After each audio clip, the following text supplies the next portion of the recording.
हीच मुची प्रार्थनान हेच मुचे मागणी हीच मुची प्रार्थनान हेच मुचे मागणी. Hello friends, good morning. Today we are going to learn 1.4 Journey to the West. Now first we are going to see the introduction of this lesson. Much of the world's literature has been translated into English. In this passage we learn about an epic novel. Epic novel. What is meant by epic novel? Epic means long poem. म्हणजेच काय महाकाव्य. epic म्हणजे काय होते? महाकाव्य. and novel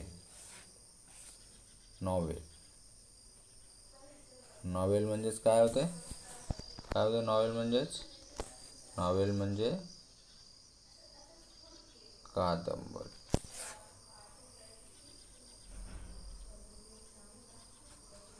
ठीक आहे. तर अशा प्रकारे आपल्याला या जर्नी टू द वेस्ट म्हणजे पश्चिमेकडील प्रवास किंवा पश्चिमेकडील देशांचा प्रवास या पाठामध्ये पाहायचा आहे. आता with the title Journey to the West, आता जे महाकाव्य आहे किंवा जो ग्रंथ आहे त्या ग्रंथाचं नाव आहे Journey to the West. And it's most popular character Sun Wukong और मंकी किंग. आणि या नॉवेलमध्ये कॅरेक्टर आहे ज्याचं सन वुकॉंग असं नाव आहे किंवा त्यालाच मंकी किंग म्हणून ओळखले जाते. This novel is a classic of Chinese literature. आणि हा जो ग्रंथ आहे किंवा कादंबरी आहे हे कशाशी रिलेटेड आहे? क्लासिक ऑफ चायनीज लिटरेचर म्हणजे चीनचं एक साहित्य आहे, लिटरेचर आहे, वाङ्मय आहे. लिटरेचर म्हणजे काय होते? वाङ्मय. बघा, लिटरेचर वाङ्मय असं लिहितात, वाङ्मय. ठीक आहे, मीन्स लिटरेचर. ठीक आहे. तर चीनी साहित्य आहे ते. It was written in the 16th century by Wu Cheng'en. आणि 16व्या शतकामध्ये वू शेंगेन यांनी लिहिलेलं ते साहित्य आहे.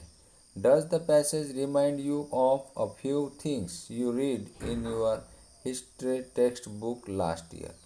मागच्या वर्षी म्हणजे when you were in the 6th standard, that time you read this name or this historical incident in history textbook. Okay, now we are going to start this lesson. बघा, आता आपण सुरुवात करूया. तर याच्यामध्ये जे आपल्याला ॲक्टिव्हिटीज दिलेली आहे, चिट चॅट दिलेला आहे, ते आपण आज काही घेणार नाही. ठीक आहे. आता याच्यामध्ये तुम्हाला दिलेलं आहे की how do people find their way through desert, forest, mountains, oceans etcetera today. आज लोक वाळवंटामध्ये, जंगलांमध्ये, पर्वतांवर किंवा महासागरांमध्ये रस्ता कसे शोधतात. How did they do it in the past. आणि भूतकाळामध्ये ते म्हणजे मार्ग कसे शोधत होते असा त्याचा अर्थ होतो. तर चर्चा करायची आहे. बघा, आज काय आहे? आज GPS आहे. खूप हायटेक सॅटेलाइट्स स्पेसमध्ये सोडलेले आहे आणि त्याद्वारे आपण काय करतो म्हणजे आपला मार्ग शोधू शकतो. किंवा चांगले रस्ते झालेले आहे, बोर्ड्स लागलेले आहे की नाही, आणि त्या माध्यमातून आपल्याला ते सगळं शोधता येते किंवा माहीत होते. प्रवासाची आधुनिक साधनं आहे, विमानानं प्रवास करतात लोक. ठीक आहे.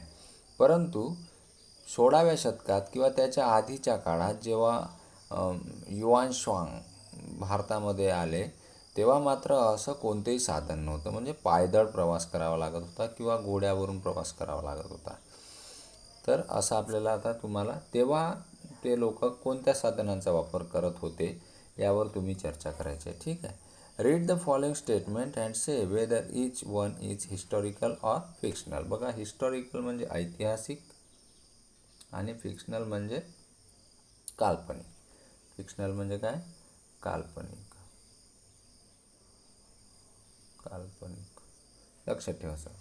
आणि हिस्टॉरिकल म्हणजे ऐतिहासिक, म्हणजे ज्याच्यामध्ये इतिहासामध्ये ज्या गोष्टीची नोंद आहे. ठीक आहे. बघा, मग इथं पॉईंट दिलेले आहे. Indian merchants use to travel across the sea many centuries ago. भारतीय व्यापारी खूप म्हणजे काही शतकांआधी पूर्ण जगामध्ये काय करत होते? व्यापार करण्यासाठी प्रवास करत होते. काय आहे? हिस्टॉरिकल आहे. काय आहे? हिस्टॉरिकल आहे. हिस्टॉरिकल म्हणजे भारताचा व्यापार होताच, आहे की नाही? जर आपण इसवी सन पूर्व काळामध्ये बघितलं तर भारताचा अनेक देशांशी व्यापार होता. नंतर बघा, Sinbad the seller completed 7 voyages. आता सिंदबादचा कोणत्याही इतिहासामध्ये उल्लेख नाही. हे काय म्हणजे एक प्रकारचं फिक्शनल आहे. काय आहे? फिक्शनल आहे म्हणजे दंतकथा आहे की नाही? इमॅजिनरी आहे सिंदबाद. ठीक आहे. सिंदबादचे आपण सिरियल्स वगैरे बघतो. सिंदबाद द सेलर, आहे की नाही? नंतर बघा, Neil Armstrong landed on the moon in the 20th century. 20व्या शतकामध्ये नील आर्मस्ट्रॉंग हा चंद्रावर उतरला. तर हे काय? हिस्टॉरिकल आहे. ट्रू आहे की नाही? काय? हिस्टॉरिकल आहे. कारण नील आर्मस्ट्रॉंग हा पहिला व्यक्ती आहे जगातला अमेरिकेचा जो चंद्रावर गेला. ठीक आहे. अपोलो या यानानं. ठीक आहे. नंतर अल्लादीन कुड fly on his magic carpet. Aladdin त्याच्या जादुई चटईने उडत होता असं म्हणतात. तर आता हा अल्लादीन कॅरेक्टर कसं आहे? फिक्शनल आहे की नाही? याच्यामध्ये आपल्याला सत्यता वाटत नाही. हे काय? एक प्रकारचं दंतकथा आहे की नाही? फेबल आहे. नंतर बघा, Alexander the Great conquered a number of countries before the came to India. भारतात येण्याआधी अलेक्झांडरने संपूर्ण जग जिंकलं होतं. It is true. हिस्टॉरिकल आहे की नाही? अलेक्झांडर हा खूप म्हणजे त्याला काय म्हणता येईल, शूर राजा होता आणि त्याने त्याचं स्वप्न होतं की संपूर्ण जग पादाक्रांत करायचं, जिंकून घ्यायचं. आणि मग तो भारतात आपल्या सिंध प्रांतापर्यंत येऊन पोचला होता.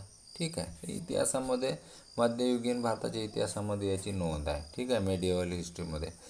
नंतर बघा, Gulliver met very tiny people in Lilliput and giants in the country of Brobdingnag. बघा, गुलिव्हर नावाचा व्यक्ती लिलीपूट या देशामध्ये जाऊन अत्यंत लहान लहान लोकांना भेटला असा उल्लेख आहे. आता तसं कुठेही नाही आहे. म्हणजे हातावर उचलण्यासारखे लोक कुठेही नाही. बघा, आणि हे तुम्हाला कोणता चित्रपट आहे तो? काय नाव आहे बघ त्या चित्रपटाचं?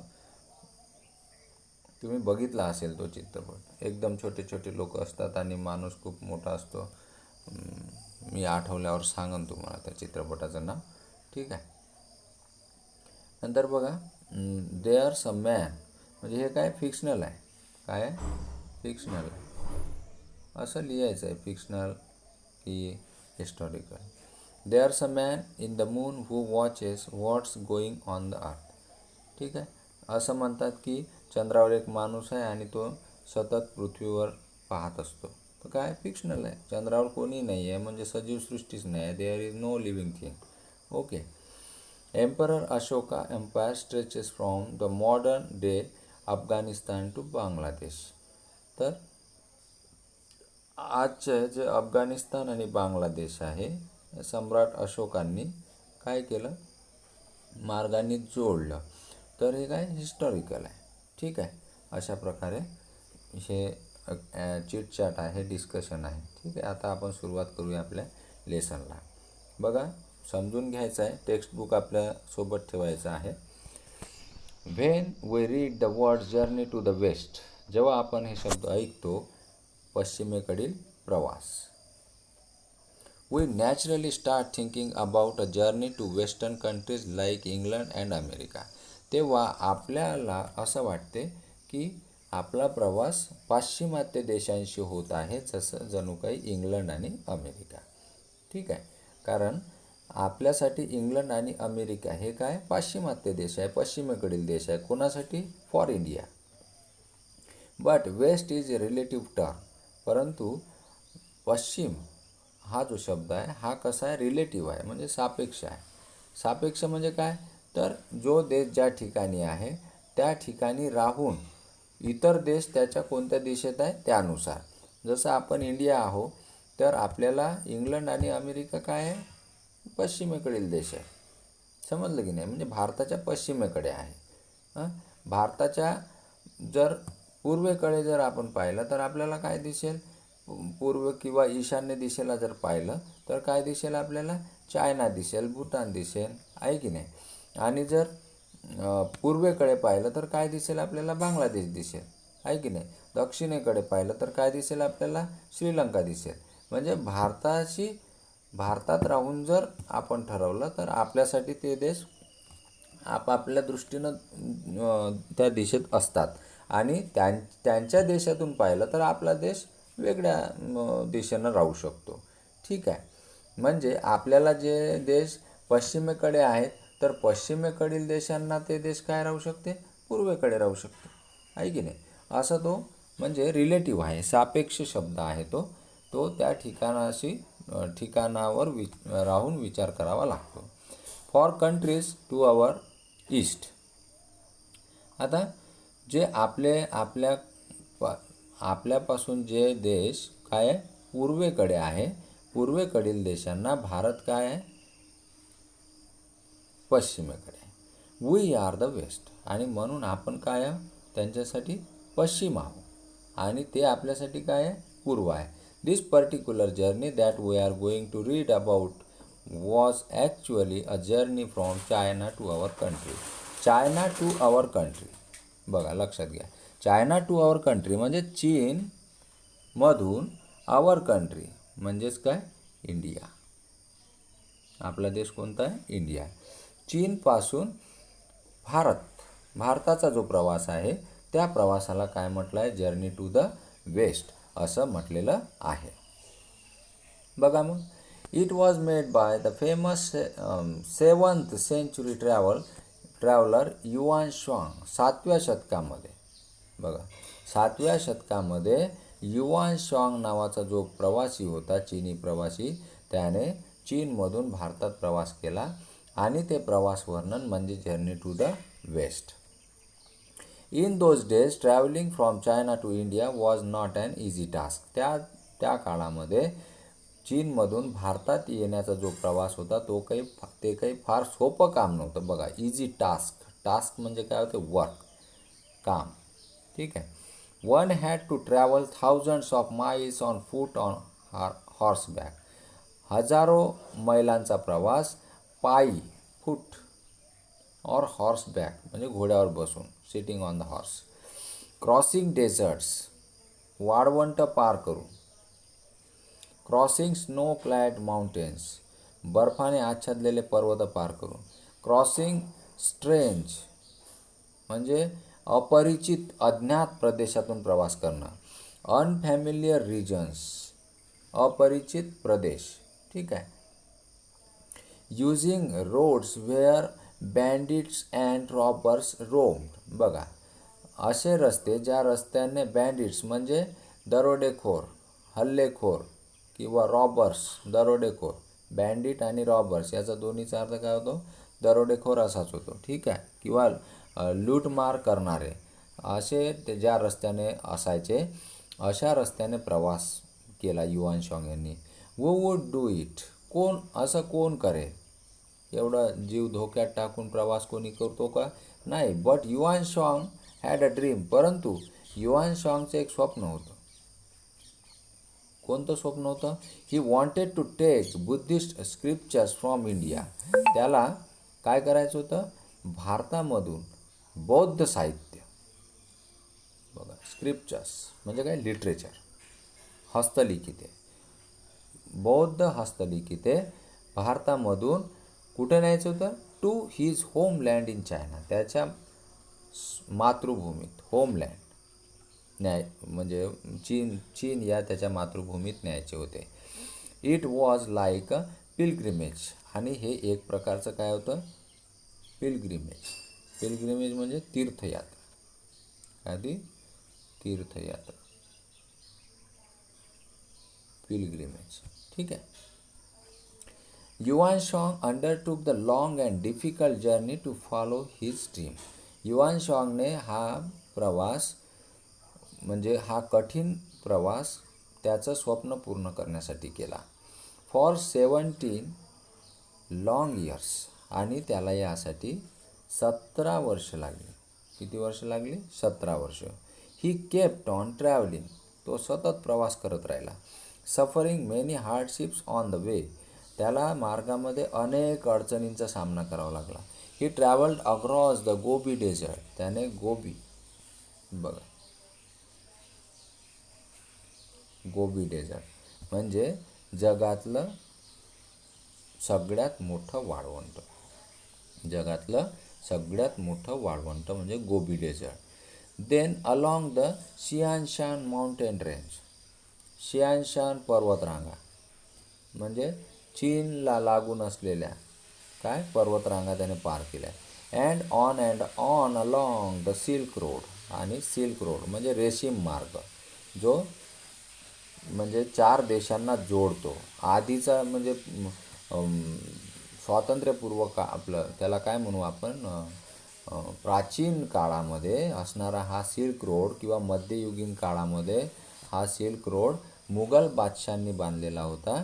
कशासाठी? व्यापारासाठी. आणि आजही तो साबूत आहे. त्या मार्गाने व्यापार होतो आणि हा मार्ग अनेक खिंडींमधून जातो. ठीक आहे. Through regions that are now Kyrgyzstan. आता हे कोणते प्रदेश होते? बघा, किर्गिस्तान आजचा देश, उझबेकिस्तान, अफगाणिस्तान, पाकिस्तान या सगळ्या देशांमधून त्याने तो कुठे आला? He came to India. भारतात आला. He came to India. ठीक आहे. He travelled to many parts and gathered many important manuscript. आणि त्याने भारतात येऊन अनेक महत्त्वाचे प्रदेश पाहिले, भेटी दिल्या आणि खूप महत्त्वाचे हस्तलिखिते काय केले? गोळा केले. आणि इथली संस्कृती अभ्यासली, इथल्या लोकांना जवळून पाहिलं. आणि या सगळ्या गोष्टी करताना त्याने चीनमध्ये जेव्हा तो परत गेला तेव्हा त्याने एक पुस्तक लिहिलं, जर्नी टू द वेस्ट. ठीक आहे मित्रांनो. आता राहिलेला जो 4th पॅरेग्राफ आहे तो आपण नेक्स्ट पिरियडला बघूया. आणि बघा, मी या व्हिडिओच्या शेवटी तुम्हाला एक होमवर्क देत आहे. तर होमवर्क काय आहे? होमवर्क काय आहे तर बघा, जेवढं आपण शिकलो इथून, ठीक आहे, म्हणजे starting to end of the 3rd paragraph इथपर्यंत तुम्हाला मी क्वेश्चन्स दिलेले आहे. तुम्ही काय करायचं आहे? हे तिन्ही पॅसेज समजून वाचायचे आहे पुन्हा. आणि जे मी क्वेश्चन दिले आहे त्या क्वेश्चनचे ॲन्सर्स 1st, 2nd आणि 3rd या 3 पॅरेग्राफमध्ये शोधून लिहायचे आहे. ठीक आहे. तर आज इथेच थांबूया. पुन्हा पुढच्या तासिकेला भेटू. Have a nice day.